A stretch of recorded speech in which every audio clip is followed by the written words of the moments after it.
writing something. I write for magazines as well, and you know, I've always got a book or something that I'm floating around in my head. So if I'm not writing music, I'm writing words. I clearly had a talent. From a young age, I wanted to play the piano, and then I wanted to play the organ, and it became apparent that music was the direction I wanted to go in.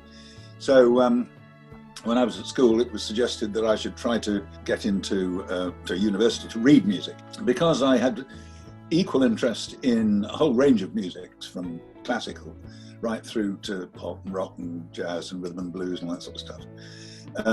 You know, which I didn't think I had what it took to make it as a classical composer. Really, I had this sort of unfocused idea that there was something in the middle that satisfied both ends of the spectrum, so to speak, and perhaps give me a living. I relied more on just my ability to assimilate and to reproduce music in a variety of styles, you know. So if somebody wanted something like Ray Charles, terrific, but they rarely did. But if equally they wanted something like Mozart, I could manage that too. So the thing was versatility, I think. The wider your skill set, the range of talents and the range of music that you can do, obviously the greater chance of you getting jobs. And I then saw an advert in Melody Maker put in by Wolfe for a trainee music consultant, and it's told a little bit what he did, film music and TV music, and I thought that was great, so I applied for it and I got the job. And that's 50 years ago this year. Horrifying to think.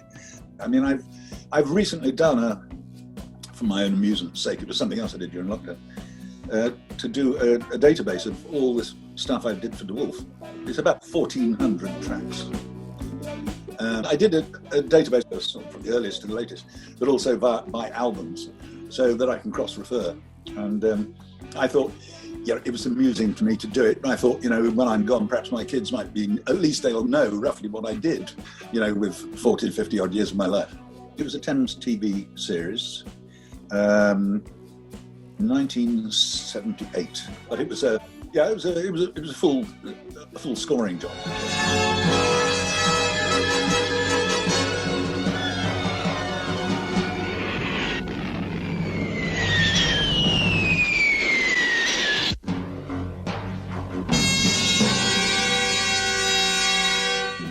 All scored from scratch, and specially done full series. And there was a lot of music in it because there were a lot of dance sequences and things, and I had to do a lot of like wartime dance band pieces, you know, so that they all seemed to be filming them, you know, at dances or in pubs or something where there was music playing.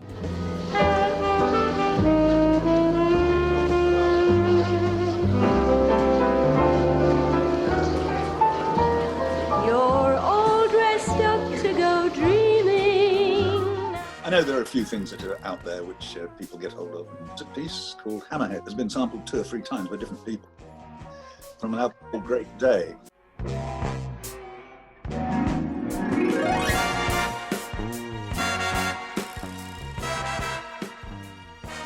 Wow, it's just a massive orchestra. And it was the first time I conducted a big orchestra. And the original recording has got a few rough edges, but it was quite a powerful piece. And people done all kinds of amazing things with it, particularly to the drum part, you know.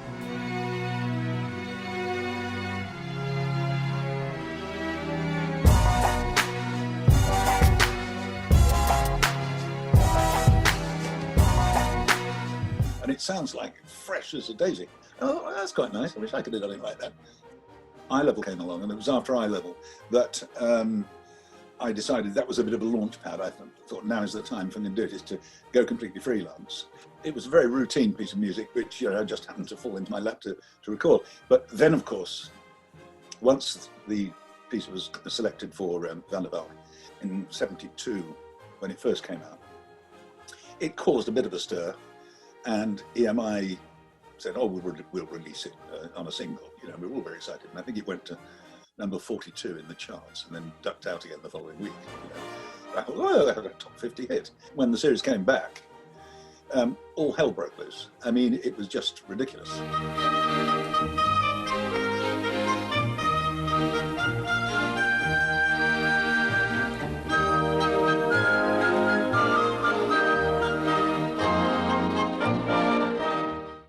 And EMI suddenly realised that they'd got a massive seller on their hands.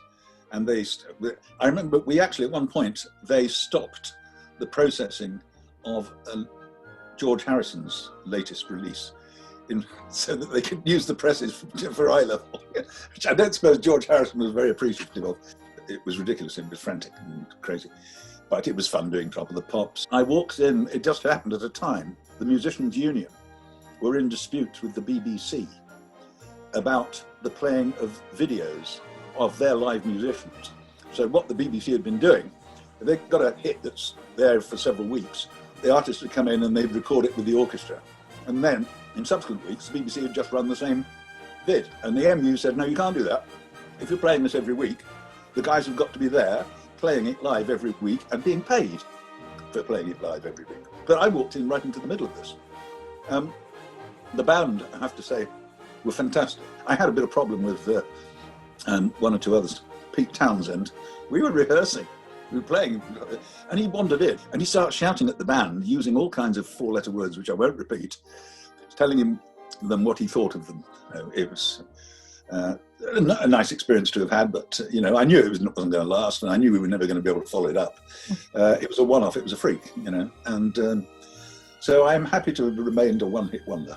There are several library tracks which I was pleased with at the time and still remember with affection. I can't even remember their names, really. I did come across one the other day. But they're not necessarily pieces that have been very successful, but just pieces that, as a piece of music, I thought, I really like that. I loved what I did there, We did a session, it was at Angel, and the big orchestra. In the middle of the summer, it was really hot. And it was, 2-3 hour sessions to produce an album. Hard work, hot weather. We got to the last piece, it was, 10 to 5 or something in the afternoon. And somebody blew a fluff note. It was quite a big orchestral ending, fluff note. And one of the trumpet players, I can't tell you what he said, shouted out, but he shouted out and everybody broke up. He said, "What's the matter with you? Can't you read?" The whole band fell apart. And I think it was John Timperley who was in, kept the recording for me, had recorded it because the tape was still rolling. And I came across it when I was doing a bit of housekeeping on the computer, moving stuff around, and it made me burst out laughing again. I just brought it all back. It was so funny.